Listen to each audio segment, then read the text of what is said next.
আসসালামু আলাইকুম ভিউয়ার্স। দেশ এবং দেশের বাইরে থেকে যারা আমার এই ভিডিও দেখছেন তাদের সবাইকে আন্তরিক শুভেচ্ছা। নতুন এক অধ্যায়ের সূচনা করলো ইম্পেরিয়াল এক্সপ্রেস।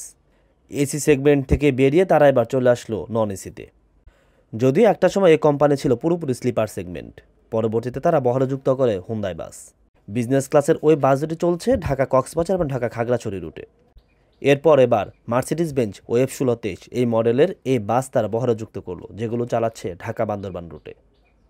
ইম্পেরিয়াল মার্সিডিজ বেঞ্জের যে বাসগুলো বহরযুক্ত করেছে এই বাসগুলো বানিয়েছে ওভি মোটরস, অর্থাৎ হানিফ এন্টারপ্রাইজের ওভি মোটরস। এই বাসগুলো এতদিন চলেছে বিলাস থেকে দুটি বাস তারা নিয়েছে জিপিতে। এটা একটা ট্রায়াল বলা যায়, অর্থাৎ ট্রায়াল হিসেবে তারা এই বাসগুলো চালাচ্ছে।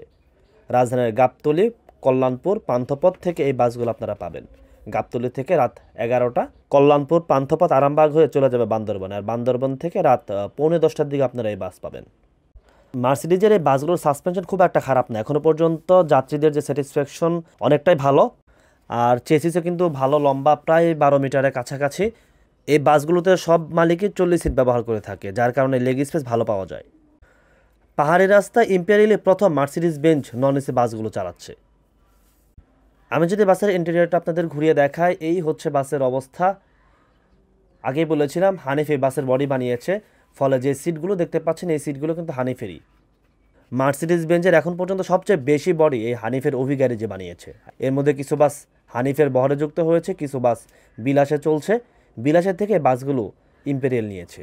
যদি এই বাসের রেসপন্স ভালো থাকে সেক্ষেত্রে হয়তো, বা যাত্রী চাহিদা ভালো থাকে সেক্ষেত্রে সামনে হয়তো আরও বাস তারা বাড়াবে। সিট কিন্তু খুব একটা খারাপ না, মোটামুটি ভালো মানের সিট বলা যায়। যদিও লেগ রেস্ট নেই সিটগুলোর সাথে। আগে বলেছি ভালো পরিমাণে লেগ স্পেস আপনারা এই সিটগুলোতে পাবেন, কারণ 40 সিটের গাড়ি আর লম্বা প্রায় 12 মিটার। আর নরম একটা হেডরেস্ট পাবেন। হানিফের অনেক গাড়িতে এই সিটগুলো পাওয়া যায়, বিশেষ করে কফিল সেকশনের গাড়িগুলোতে এই সিট তারা ব্যবহার করে থাকে। প্রতি সিটের পেছনে নেটের ব্যাগ আছে, এগুলোতে পানির বোতল শুরু করে অন্যান্য জিনিসপত্র রাখতে পারেন। মাথার উপর এসি নব আছে, রিডিং লাইট আছে, যদি এগুলো কোনো কাজে লাগবে না, তবে রিডিং লাইটটা কাজে লাগবে। আর ভিন্ন একটা ডিজাইন বাংলাদেশে বর্তমানে হানিফ চালাচ্ছে, এই ডিজাইনই এই বাসে দেওয়া হয়েছে।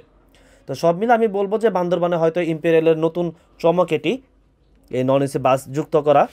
কারণ বান্দরবান এখন বড় একটা ট্যুরিস্ট স্পট। এসির পাশাপাশি, স্লিপারের পাশাপাশি অনেকে নন এসিতে ভ্রমণ করে। সেই দিক থেকে ইম্পেরিয়াল তাদের নন এসির যে যাত্রী, সেই যাত্রীদের ধরতেই মূলত এই বাস ওই পথে চালু করলো। এখন দেখা যাক কতটা যাত্রী তারা ধরতে পারে। যদিও তাদের সার্ভিস থেকে শুরু করে অন্য কোনো দিক সব কিছু মোটামুটি ভালো, সেদিক থেকে আশা করছি যাত্রীরা স্যাটিসফাইড হবে এবং ইম্পেরিয়াল দিন দিন তাদের যে সার্ভিসের মান সেগুলো ভালো করার চেষ্টা করবে। ভালো থাকবেন, সুস্থ থাকবেন, ধন্যবাদ সবাইকে।